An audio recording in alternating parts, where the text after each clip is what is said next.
Next up on Movie Magic, move over Steven Spielberg, Martin Scorsese, Quentin Tarantino. I had the distinct honor and privilege of interviewing the next big up-and-coming producer and director of film. Michael, I'll let you introduce yourself and tell us about your newest masterpiece in film, Overcoming All Obstacles. Hello, my name is Michael Salerno V, director and producer of the film Overcoming All Obstacles. I'd like to start off by saying that this project was very fun to complete. There have been many times while working on this project that it didn't feel like work at all because I was just having so much fun. However, this did not mean that there were not challenges that came along with it, but we'll get into that later. My product tells a story of two brothers that were planning on getting famous through playing basketball. These kids are younger, so obviously they reach for the stars with their ambitions. However, this did not stop them from training hard and working towards their dreams together. These brothers have a lot of compassion for one another, and because of this, they push one another to do better in their athletics. This is shown multiple times when the boys are playing one-on-one versus each other. It can also be seen when the boys are practicing. No matter how hard the boys trained, it did not set them up for the devastating occurrence that would soon happen. After the boys finished their daily workout and competition with one another, they started walking back to their house. This is when tragedy would strike them as a speeding drunk driver came around the corner and hit the older brother.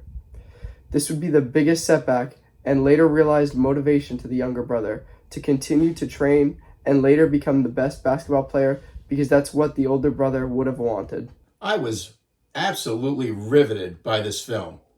Absolutely one of this year's best movies. I have a few questions that I'd like to ask you. How does your product use or challenge conventions, and how does it represent social groups and issues? That's an amazing question. This product follows the regular conventions of a normal film in the sports genre. It does this through having a downfall of the main character, this downfall being the death of the older brother. It even goes along with the conventional utopian society seen in most sports films. What do I mean when I say utopian society, do you ask? Well, in most sports films, the film is based on a utopian view of the world that assumes that anyone who works hard, is determined, and plays by the rules will succeed. This is shown through the boys working hard to try and get into the NBA and believing that they will achieve that dream just by working in the street in front of their house. However, my film challenges some of this convention. This challenge is shown in the dark clouds above them and the slight sound of wind in the film. These are two very negative things, especially when playing basketball outside. So, by including and incorporating them into my film, it shows that they aren't living in a perfect world where everything goes to plan. Also, the dark clouds above the brothers are foreshadowing. It foreshadows a sad event, which is the death of the older brother. My product represents a horrible statistic that drunk driving kills 28 people a day in the US. This means that it kills about one person every 52 minutes. This is clearly a very negative thing, and it was simple for me to represent this in my product. By making the drunk man a large part of the first 2 minutes, it represents that although this character is not the main character, he made a very large negative impact. This represents that message that when drinking and driving, you aren't the only one that could be affected. In this case, it was two young, innocent brothers that got hurt. Wow. Let's take a look. Play the clip.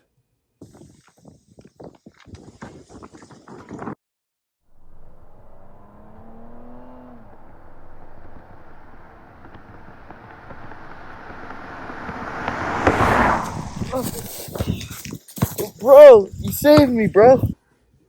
Incredible, Michael. I really get what you're saying. Here's another question for you. How does your product engage with the audience? That's an amazing question. My product engages with the audience in many different ways. One of the main ways that my product engages with the audience is that it's just so relatable. It's relatable because over 80% of people have siblings. By making the two brothers closer in age, it allows them to have competition with one another. This is another way that my product engages with the audience. This is because most people who have siblings also have rivalries with their siblings, which makes this film even more relatable. Because of these two reasons, my movie is very relatable which makes it ensure that the audience can have a deeper connection with it. Also, the audience can make a connection with the brothers, which allows them to feel empathetic towards the younger brother. Well, I'll tell you, I have a brother, and this really touched home with me. It really did. It struck my heart. All right, Mike, let me ask you one other question. How would the movie be distributed? My product could be distributed in many ways. The first way that it could be distributed is through movie trailers. By putting movie trailers of the movie on TV and on the internet, it could allow many people to see it and want to watch the movie. Another way that my movie could be distributed is by putting flyers in the movie theaters. The final way that it could be distributed is by setting up a website, which have already been set up for many people to see. By distributing my product in these different ways, I will be able to reach many different people and share my movie with everyone. Wow, Michael, that's really interesting. Well, we took some questions from our audience, and they asked a couple of really interesting questions. Here's one from Sam. How did your production skills develop? My production skills developed in many different amazing ways. The first of my production skills that developed was the ability to select which angle went with which scene best. A big example of this was when I was trying to select which angle should have gone with the first scene introducing the drunk man. I wanted to make the man seem in a very strong position. The reason for this choice was to show the amount of power alcohol has over people when they drive. I chose to film this from a very low angle, which worked perfectly for making the drunk man seem in a stronger position. Another amazing production skill that I developed was the ability to match mise-en-scène to the idea of the scene. I often had to make different scenes match with different mise-en-scène, and the way I was able to do this the best was sitting back and thinking about how I wanted the scene to make people feel. An example of this is shown by the setting of the film. Instead of filming at a recreation center, which would make the scene feel not genuine to me, I decided to make the film at my house. By doing this, it made the film seem more realistic in the aspect that it was actually occurring. Well, I'll tell you what, let's go ahead and let's view this next clip. Go ahead and play the clip, please.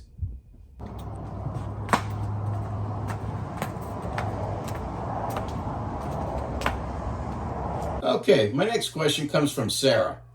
How did you integrate technologies in this project? That's an amazing question. I integrated a few technologies through my project. Some of these included Scriptation, Filmic Pro, and Adobe Premiere Rush. I attempted to use these different ways of filming to take away the background noises or implement new noises into the film.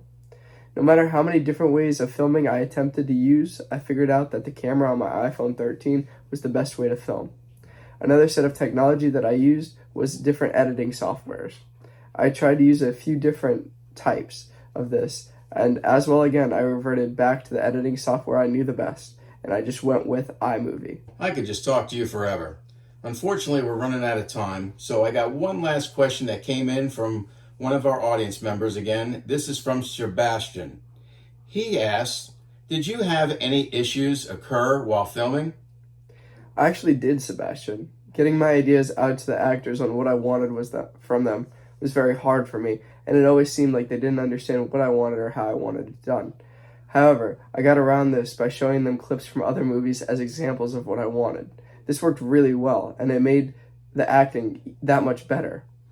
Another problem I had was that I am not that creatively inclined when it comes to making up things on the spot.